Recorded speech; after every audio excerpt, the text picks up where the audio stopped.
حضرت خدیجہ الکبریٰ رضی اللہ تعالی عنہ آپ کی پہلی بیوی بھی ہیں اور سب سے پہلی ایمان لانے والی عورت بھی ہیں۔ آپ جاہلیت کے رسم و رواج سے پاک تھیں تو آپ کا لقب طاہرہ مشہور ہو گیا تھا، دنیا آپ کو طاہرہ کے لقب سے جانتی تھی۔ جیسے بی بی مریم کے بارے میں طہارت کا معاملہ آتا ہے نا، تو یہ اپنے دور کی بی بی مریم تھی، اور حضور پاک صلی اللہ علیہ وسلم کا لقب امین تھا۔ اور حضرت خدیجہ الکبریٰ رضی اللہ تعالیٰ کی شادی جو تھی نا، اس کو ہم گویا کہہ سکتے ہیں یہ باقاعدہ پسند کی شادی تھی۔ پسند کی شادی سے مراد کوئی ہمارے زمانے کی پسند نہ لے لے کہ دو نامحرم ملتے ہیں اور ایک دوسرے کو پسند کر لیتے ہیں، یہی وہ بات نہیں ہے۔ حضرت خدیجہ الکبریٰ رضی اللہ تعالی عنہا نے بہت سارے واقعات سے اور باتوں سے یہ سمجھ لیا تھا اور بہت پہلے پہچان لیا تھا کہ حضور پاک صلی اللہ علیہ وسلم ہی نبی ہوں گے۔ آپ بار بار اپنے چچا زاد بھائی ورقہ بن نوفل کے پاس جاتی ہیں کہ وہی ہے نا۔ وہ کہتے ہیں مجھے کوئی غیب کا علم تو نہیں ہے، لیکن حالات یہی بتاتے ہیں کہ وہی ہیں۔ بار بار جاتی۔ واقعات کیا تھے؟ اس میں کئی چیزیں ہیں۔ حضرت خدیجہ الکبریٰ رضی اللہ تعالیٰ ایک مرتبہ مکہ مکرمہ میں ایک عید کے موقع پہ عورتوں کے ساتھ جمع تھیں۔ وہاں ایک آدمی آیا، اس نے آواز دی، کہا اے عورتوں، تمہارے شہر میں قریب ایک نبی ظاہر ہوں گے جن کا نام احمد ہوگا،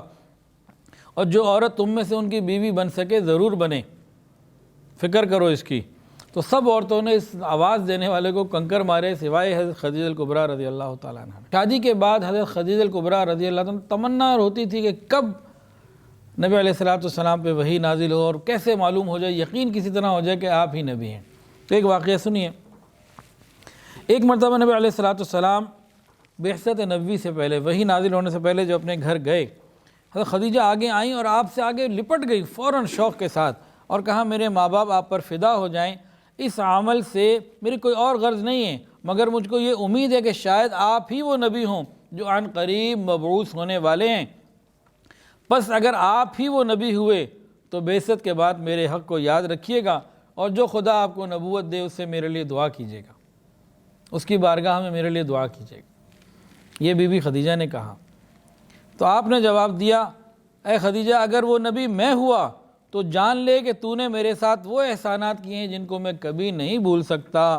اور اگر میرے سوا کوئی اور وہ نبی ہوا تو سمجھ لے جس خدا کے لیے تو یہ عمل کر رہی ہے وہ تیرے عمل کو ضائع نہیں ہونے دے گا۔ تو ان کو انتظار تھا ان چیزوں کا۔ ایک حدیث کے اندر آتا ہے، بخاری اور مسلم کی حدیث ہے، کہ ایک مرتبہ جبرائیل علیہ السلام نبی علیہ السلام کے پاس آئے اور عرض کیا، یا رسول اللہ، ابھی خدیجہ آپ کے لیے کھانا لے کر آ رہی ہیں، آپ ان کو اللہ تعالیٰ کا سلام دیں اور میرا بھی سلام دیں۔ اب امی خدیجہ آئیں، نبی علیہ السلام نے اللہ تعالیٰ کا بھی پیغام دیا اور حضرت جبرائیل کا بھی دیا۔ انہوں نے جواب دیا، اللہ تعالیٰ تو خود ہی سلام ہیں، تو ان کو میں سلام اب کیا بھیجوں، تو خود سلام ہیں، ساری سلامتیاں ادھر سے آتی ہیں، ہاں آپ پہ بھی سلامتی ہو اور جبریل کے اوپر بھی سلامتی ہو کہ جن کی وجہ سے مجھے یہ نعمتیں مل رہی ہیں۔ حافظ ابن قیم رحمۃ اللہ فرماتے ہیں کہ اللہ رب العزت کا کسی کو سلام بھیجنا یہ وہ فضیلت ہے جس میں سے خدیجہ الکبریٰ رضی اللہ عنہ کا کوئی اور اتنا شریک نہیں جتنا آپ کو یہ علم اور یہ برکت عطا کی گئی۔ بہرحال وہ وقت آ ہی گیا جس کی امی خدیجہ منتظر تھی کہ کب وحی نازل ہو۔ جس دن غار حرا میں وحی نازل ہوئی تو نبی علیہ السلام جب گھر آئے تو بہت آتے ہی کہا مجھے چادر اڑاؤ، زملونی، بڑے پریشان تھے، اور فرمایا بھی کہ مجھے تو اپنی جان کا خوف ہے، انی خشیت علی نفسی، مجھے اپنی جان کا خوف ہے۔ جیسے آپ نے فرمایا، حضرت خدیجہ الکبریٰ رضی اللہ عنہ نے سن کے فرمایا، ہرگز نہیں، خدا کی قسم، اللہ تعالیٰ آپ کو کبھی ذلیل و رسوا نہ کرے گا، آپ پریشان نہ ہوں، آپ صلہ رحمی کرنے والے ہیں، لوگوں کی مدد کرتے ہیں، خاندان کا خیال رکھتے ہیں، فقیروں کا حق ادا کرتے ہیں، لوگوں مصیبت زدوں کے کام آتے ہیں، آپ مہمان نواز ہیں، آپ کو کوئی مسئلہ نہیں ہوگا۔ جب بھی اہل مکہ حضور پاک صلی اللہ علیہ وسلم کو غم پہنچاتے اور آپ بہت پریشانی کے عالم میں ہوتے تو آپ کی یہ غم گساری کرتی اور آپ کی دلداری کرتی، حتیٰ کہ یہ ایک امیر عورت سارا مال اللہ کے نبی کے قدموں میں قربان کر گئی، 25 سال زندہ رہیں، اور جب آپ کی عمر 65 برس ہو گئی اور حضور پاک صلی اللہ علیہ وسلم کی عمر جو ہے وہ تقریباً 50 کے قریب تھی، 50 سال، اس وقت پھر آپ کو اللہ رب العزت نے اپنے پاس بلایا۔ آخری وقت ایسا تھا کہ شیخ ابی طالب کے 3 سال بڑی تنگی کے گزارے، بڑھاپا، شوہر محبوب وہ بھی غمگین، خود بھی کھانے پینے کو کچھ نہیں، اور شیب ابی طالب میں 3 سال مسلمان جو قید رہے تو پتے چبا کے بھوکا پیاسا رہ کے جو یہ وقت کو گزارا، تو طبیعت بگڑ گئی اور اس کے بعد وہاں سے واپس آنے کے بہت جلدی آپ کا انتقال ہو گیا۔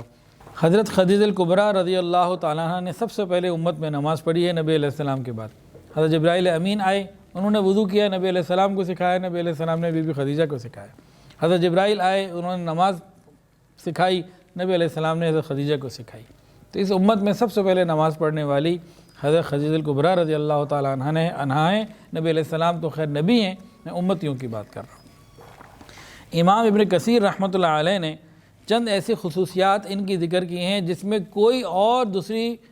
زوجہ نبی علیہ السلام کی یعنی امہات المومنین میں سے کوئی بھی شریک نہیں، پوری امت میں سے کوئی بھی شریک نہیں۔ نمبر 1 بات، سب سے پہلے ہادی عالم صلی اللہ علیہ وسلم کی تصدیق کرنے والی، سب سے پہلے نبی الرحمت صلی اللہ علیہ وسلم کے نکاح میں آنے والی، سب سے پہلے حضور صلی اللہ علیہ وسلم کے ساتھ نماز آپ نے پڑھی، سب سے پہلی زوجہ جن کو جنت کی باقاعدہ بشارت دی گئی، خواتین میں سب سے پہلی طاہرہ اور صدیقہ کا لقب پانے والی، اور نبی علیہ السلام کی زوجیت میں سب سے پہلے وفات پا جانے والی، اور یہ وہ مبارک شخصیت ہیں کہ جن کو نبی کریم صلی اللہ علیہ وسلم نے قبر مبارک میں اپنے ہاتھ سے اتارا، اور نبی علیہ السلام آپ کی قبر میں اترے،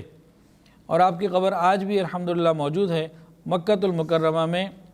جنت المعلیٰ میں۔ روزانہ فجر اور عصر کے بعد وہ کھلتا ہے اور جانے والے جاتے ہیں، اور حضور پاک صلی اللہ علیہ وسلم ہی کے لیے آپ نے فرمایا کہ مجھے خدیجہ جیسی کوئی نہیں ملے، اور سب سے پہلے اللہ تعالیٰ نے آپ کے اوپر سلام بھیجا۔ ویڈیو کے نیچے سبسکرائب کے بٹن پہ کلک کریں، بیل کے آئیکن پہ کلک کیجئے تاکہ ہر نئی ویڈیو کی نوٹیفیکیشن آپ کو مل جائے۔